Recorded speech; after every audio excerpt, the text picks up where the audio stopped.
Hey, I'm Myers, and sorry I haven't done any videos for a while. This week has been kind of stressful for us. There was a hearing this week in regards to the death of our daughter back in February, and that's just kind of like my wife went out to Virginia for that hearing, and it's kind of. I don't know, for lack of a better word term, rip the scab off that wound. I can't speak for my wife, but I was doing really well with healing from losing our daughter, and in the past month or so, I started getting all this anxiety and just. Couldn't figure it out, and eating like shit, just like stress eating, and whatever. So couldn't figure it out, and come find out like last week, I finally, it's like, this is fucking hearing coming up. This got us all, got me at least, and I think my wife, also, here's the thing about my wife and I, we are so connected that there's no way for one of us to go through something without it affecting the other one of us. When she has a bad day, I pick it up. When I'm having a bad day, it rubs off on her, and that was just part of, our marriage. We've been, we're really enmeshed. But, anyways, sorry for rambling. And then another thing, last week, just a stress deal with, my dad had a little bit of a deal going on where he spent a few days in the hospital getting transfusions and whatever, and stressed about that, worried about my dad. My dad's been like a father to me, and so sorry for laughing at my own stupid jokes. But anyways, what I want to talk about is let's talk about my hero, Rikk fucking Agnew. When I've explained before in these videos and different interviews, whatever I've done, I come into punk from the world of skateboarding. I was exposed to. I started buying Thrasher magazine, which was a skate and freestyle BMX, or not Thrasher, freestyle magazine. Freestyle magazine. I started buying before I bought Thrasher, but anyways, it was a skate and freestyle BMX magazine, edited by Spike Jones, who you guys might know from doing the Jackass stuff, and he directed the Where the Wild Things Are movie, and he's a brilliant guy, and so anyways, he had this magazine back in the day, Freestyle, which was skate, and I remember there was a centerfold of one of the first magazines I had of Tony Alva doing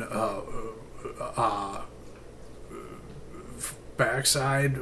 He had the Street Fire board from 85, 86, whatever, but the thing in this magazine, they always had top 10 lists of all different pro riders or whatever, and of skate and BMX or whatever. And so I remember, all of them would always have Naked Reagan. Naked Reagan, Throb was always in top 10 lists. JFA's blatant localism, there was all these different, and so I got into punk rock that way, and I started ordering cassettes, like the SST catalog. I used to order, Black Flag and Minutemen and Descendants and all kinds of fucking shit. I mean, the really weird, obscure stuff, So, I dug it all, there was like the spin-off from SST, Cruise Records, which all was on Cruise Records, along with Chemical People. The Right Thing by Chemical People is one of my favorite fucking records, man. But, I got into these other bands, I started listening to the Adolescents, man. I really like the Adolescents. And then I started listening to DI, and fuck, man, I really like the DI. And, and there's all these bands from Southern California that I really like, man. And, unbeknownst to myself, they all had the same guitar player. And once I started reading the credits and put it together, this cat named Rikk Agnew played guitar in all these fucking bands that fucking just fueled me. And, I got a hold of a copy of Rikk Agnew's all by myself, and the guy's just fucking brilliant, and so anyways, eventually when I started reading credits and realizing, this guy's fucking brilliant, I fucking love him, and but anyways, I started Sioux Guitars in 2007. And, right off the bat, I was working with some different pros and whatever. And, I started working with Rikk Agnew and with some pedal stuff and whatever.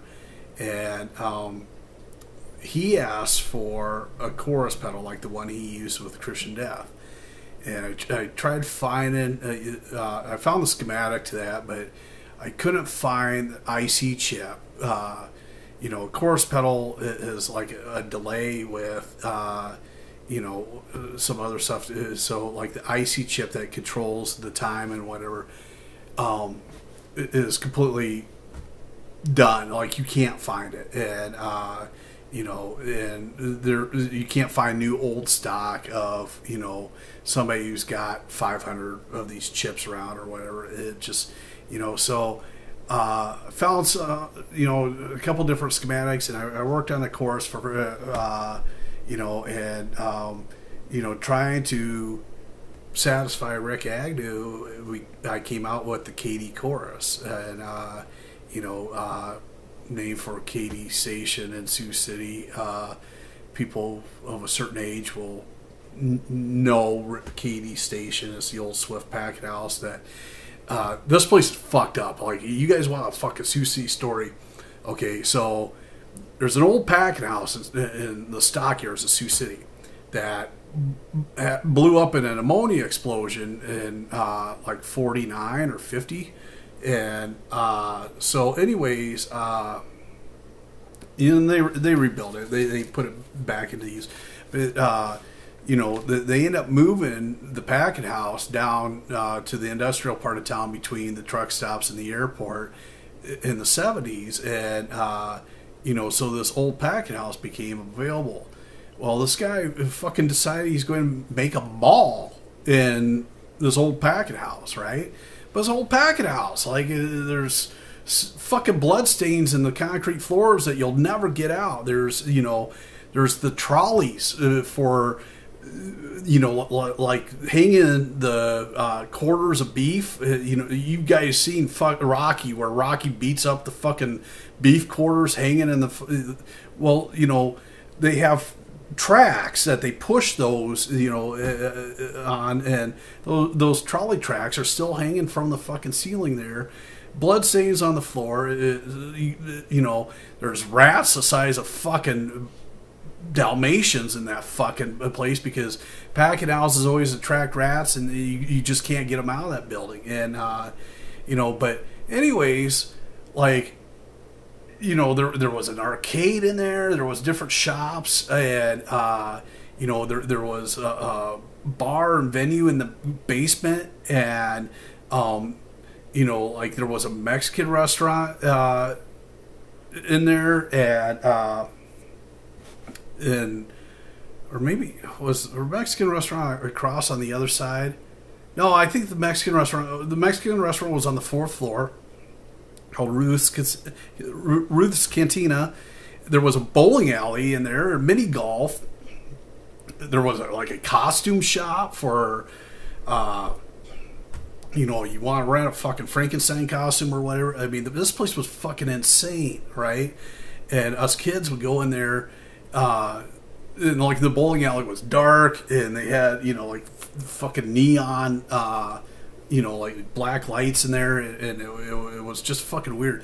Totally fucking, and like across the gangplank in the newer section of the packing house, there was there was a place called the Pizza Peddler where they had these animatronic like robots that would ride tricycles on a track to deliver your pizza to your table. And like when somebody in the back is fucking controlling this thing, and it's mouth and there's a speaker built into this thing, and somebody in the back's fucking telling hey Billy, happy birthday, here's your pepperoni pizza, good job at turning 8 or whatever the fuck it was. And this was like a poor man's Chuck E. Cheese in a fucking packing house that, like I say, blood stains on the floor and fucking meat hooks hanging from the ceiling and the trolleys. And I mean, it was fucking bizarre. They had bumper cars in there, skee ball, and us kids would just fucking go in there and fucking go nuts. Like, when I was a teenager, it was the regular hang. And, like we'd be playing, I remember being in the arcade and playing, pool or foosball or something, and Man on the Moon by REM was played on the jukebox a lot back then. The place was fucking bizarre. Sorry for the tangent, but like I got thinking of the KD. I wanted to explain the KD thing from the chorus pedal that Rikk Agnew inspired. But anyways, so I mean, I got working with Rick. And my oldest daughter is married to a guy in the Coast Guard. They were stationed out in San Diego. We were out there visiting, and I rented a car one day, and I was going to Long Beach to get my hair cut by Billy Burks, and not so much to get my fucking haircut, but just hang with Billy, and because Billy's a good guy. And anyways, so I I think Rick was living in San Clemente, or about halfway between San Diego and LA. So I went past Rick's place, and I said to him, "What are you doing today?" He's like, I said, "Let me kidnap you. I'm going up to Long Beach to do this, do that, whatever." And he's like, "Okay." So he jumped in this fucking rental car with me, and we're going up the coast and everything, and he says, "We got a little bit of time. It's not too far away. You want to go see Casey Royer?" And I'm like, "Fuck yeah, sure." So we went and saw Casey, and like Casey was living in this apartment above this fucking pizza joint in Newport, and so went and saw Casey. You might have seen a little video of Rick and Casey talking on the street outside of that pizza joint that I shot for them. And this, I mean, was years before the Rattlescents and whatever, but, so anyways, we go up to Long Beach, get my hair cut, next door to Billy Burks' barbershop's like this punk rock baby store. And I told Rick, "Hey, I gotta go in here, I might need to get something for my grandkids." So I go in there, and there's this little, like, toddler size turquoise zip up hoodie, and on the back it's a silk screen Adolescents. So I hold it up and I said to Rick, "I hope you get your fucking royalties out of this." And and the gal's looking at us like, "What the fuck is this?" And Billy whispers to the gal, "That's Rikk Agnew from the Adolescents." And so she was kind of cool after that. But anyways, We leave there. Rick tells me, he's telling me where to drive. You know, take a left at the next stoplight and blah blah blah. So, anyways, we end up at his parents' house, right? And his dad was a fucking cool motherfucker. You know, an old fucking iron worker from Philadelphia. You know, real Mick bastard. You know, the kind of hardcore working class Irish that I fucking love. You know, him and I were bullshitting and whatnot. I fucking loved Rick's dad. And then he introduced me to his mom. His mom knew who I was, which fucks me up. Like his mom's like, "Oh, you're the boy from Sioux City. You're the boy from Iowa." And you know, and then I had to argue with her. She wanted to make me food and everything, and she's like, "Let me make you something to eat." And I'm like, "No, sit down. I don't want to, you know." And you know, so, and that was cool, you know. Anyways, we leave there, and he's telling me where to drive and go here, go there, and we end up at Dinah Cancer's place.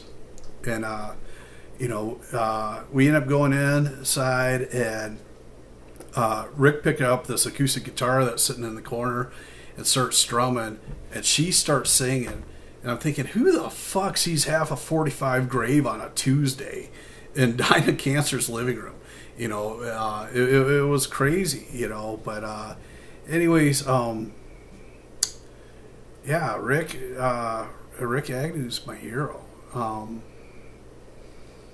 His album All By Myself is definitely in my top 10, quite possibly my favorite record of all time. And you know, I've told you guys before in these videos that, you know, like where I grew up at South Sioux City, Nebraska, the Nebraska side of the river from Sioux City, Iowa, you know, it was a redneck piece of shit town, and, you know, it was a rough existence for me for a while growing up. And, you know,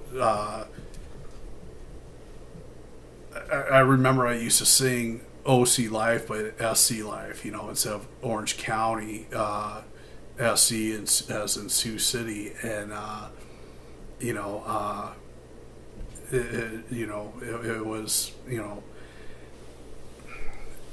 Rikk Agnew's All By Myself is a record that if I didn't have as a teenager, I don't know if I'd still be here.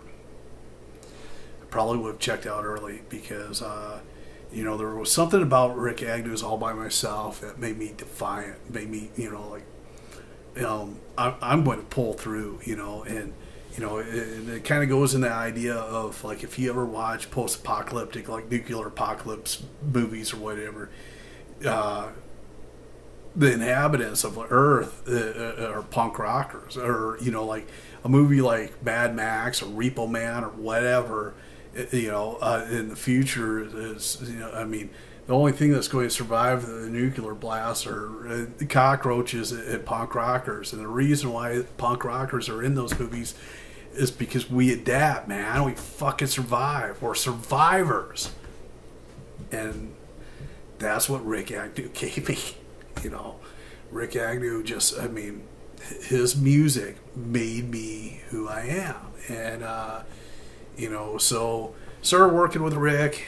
You know, like I said, he's great. And he got in this band called Wrong Beach, you know, and, you know, members of Wrong Beach, you know, like been in Rikk Agnew's, the Rikk Agnew band or whatever. And then, you know, they've, you know, members of Klown, and, you know, so, you know, I started getting to know the front man, AJ, from Klown, and, you know, so, I don't know, 6 years ago, my wife and I were out in Long Beach for a while, I don't know, AJ's like, I want to meet you, man, like, let's go to breakfast. And I'm like, okay, you know. So AJ and I go, AJ, my wife and I go to breakfast and everything, and it was great. And he's like, what are you guys doing later? You know, like, let's go to dinner. So him and his wife meet Ron and I. We go to Roscoe's Chicken and Waffles, and you know, which was fantastic. I mean, I've eaten chicken and waffles before, but, you know, like, they eat like Roscoe's, man. Roscoe's Chicken and Waffles. It was so fucking good. Ron and I went back there to that place the next day for lunch. But, AJ and his wife are complete dolls. We love them. I've been out there, stayed in AJ's guest house and everything. I think I stayed at AJ's guest house going to see Judah with the Dragons and Hammered Satin. But anyways, you know, Long Beach had put out a CD and it was available for streaming or whatever, their album Last Ride.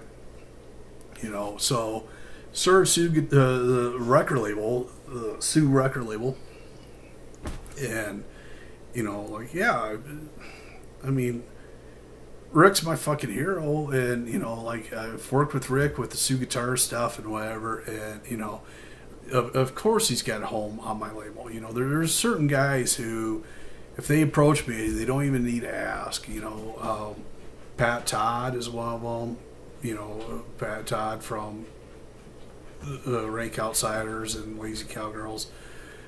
Jeff Dahl, if Jeff Dahl ever wants to do a project with me, you know, it's a foregone conclusion that, you know, he doesn't need to ask. You know, he's got a place, he's got a home on my label. If he want, I mean, I know he's happy with, you know, working with, you know, Ghost Highway out of Spain, and, you know, Ghost Highway is a great fucking label, but, you know, if things ever change or whatever, Jeff has a home on my label. Rikk Agnew definitely has a home on my label. You know, Pat Todd, like you said, the Humpers, you know, in fact, any member of the Humpers, if, you know, Billy comes at me with a project, or, you know, let's say Jimmy starts playing drums in a new band or whatever, or, you know, Mitch has got a new project going, those guys don't need, I've already done Gorilla Teens, you know, Scott's current project. The guys in the Humpers, you know, first of all, the fucking Humpers are like family to me. I fucking love those guys.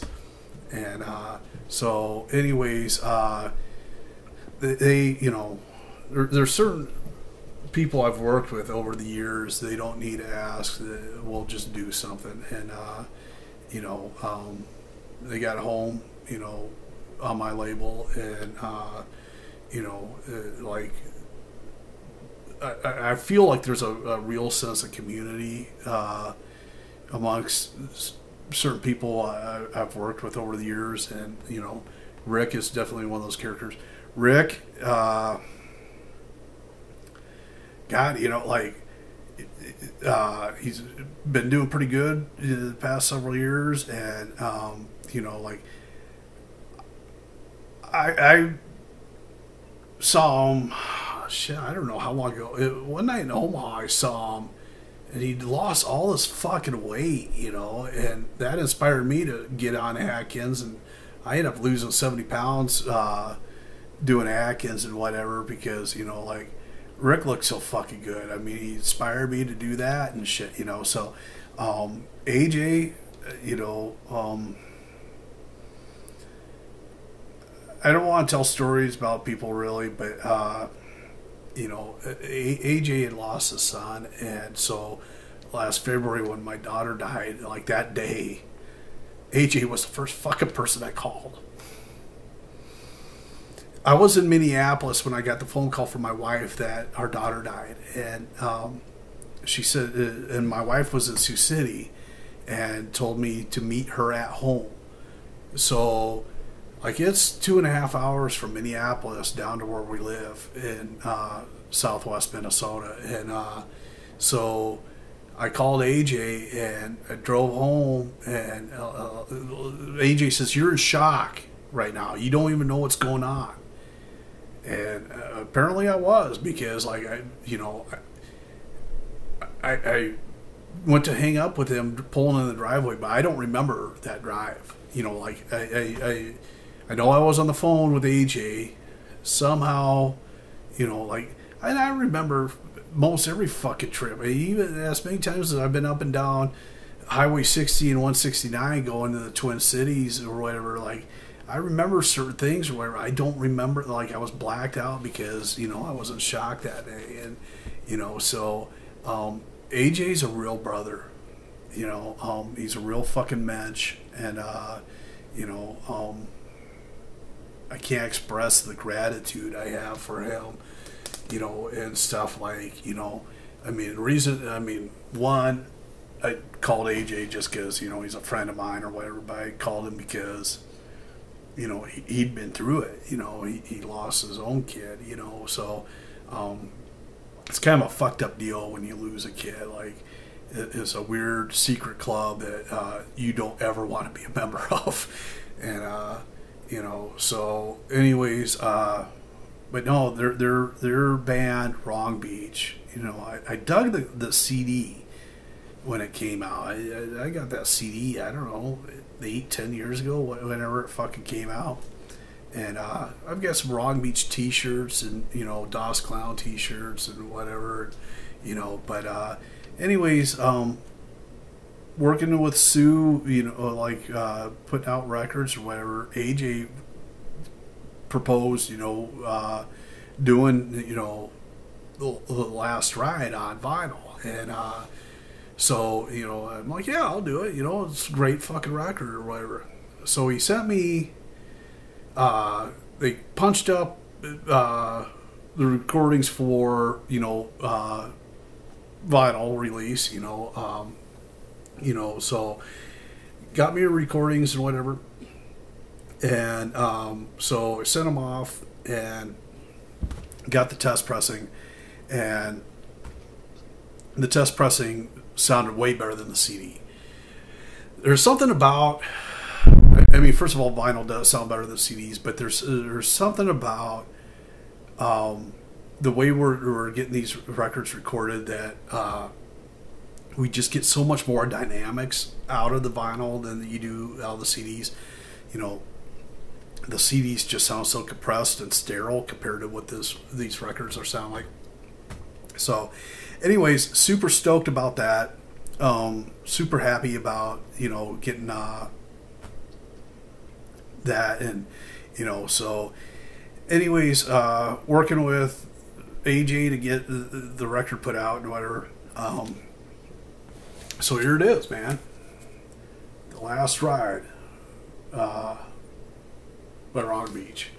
And what we have here, you know, it's standard Sioux vinyl. You know, it's silk screen. You know, you could feel the silk screening. You know, it's kind of a tactile thing.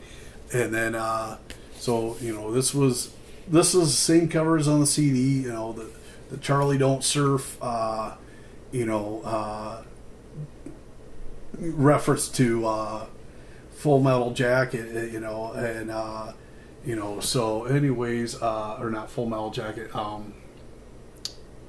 fuck, what movie was that? The Robert Duvall Charlie Don't Surf fucking comment, whatever fucking movie that was, you know, that's what this is a reference to. So here you got back cover photo. Edward Clover took that. You know, I mean, he's the quintessential Southern California punk rock photographer.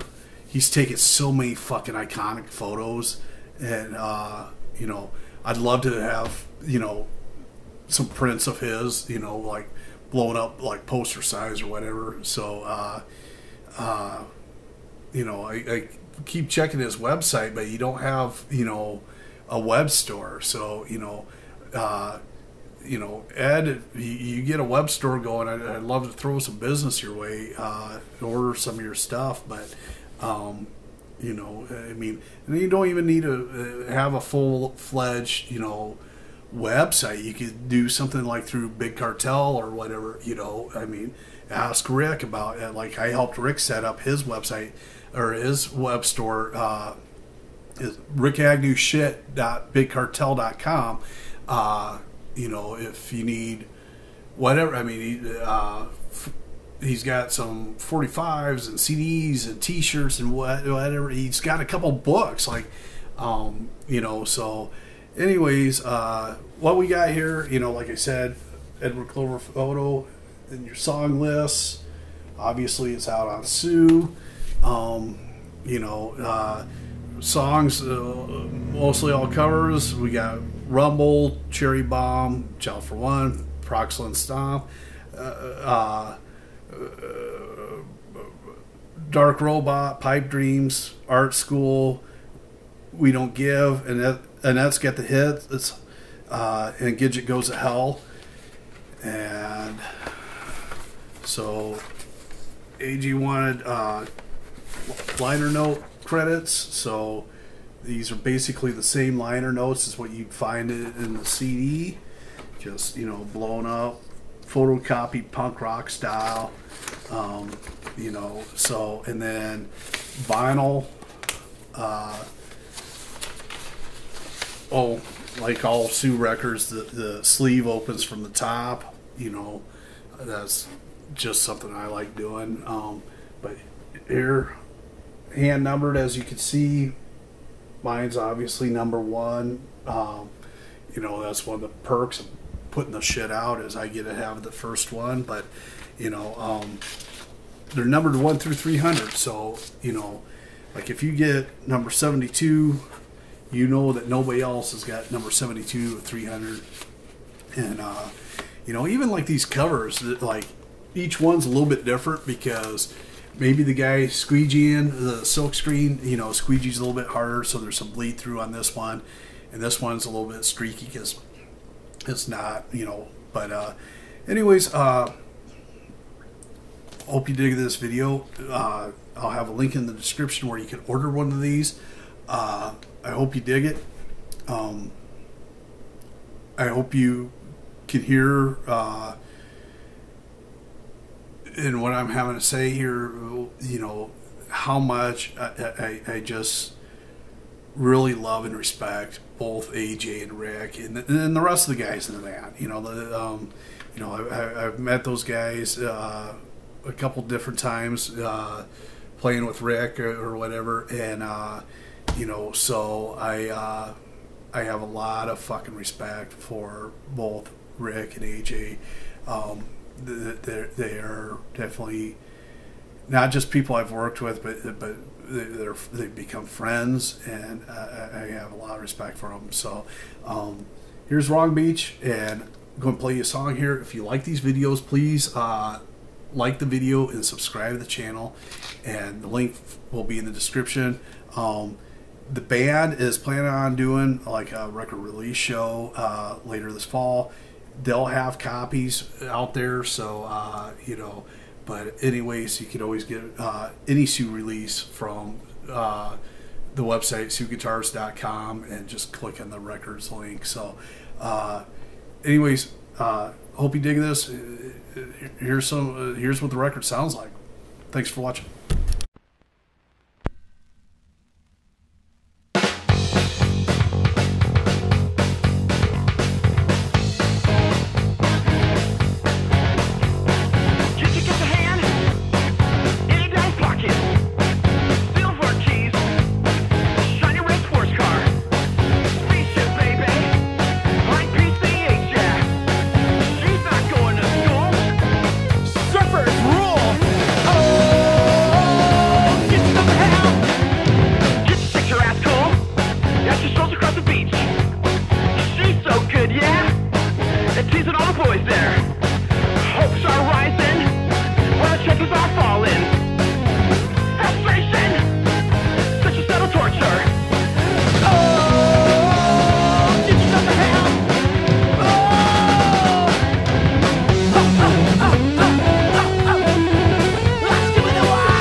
Across the way.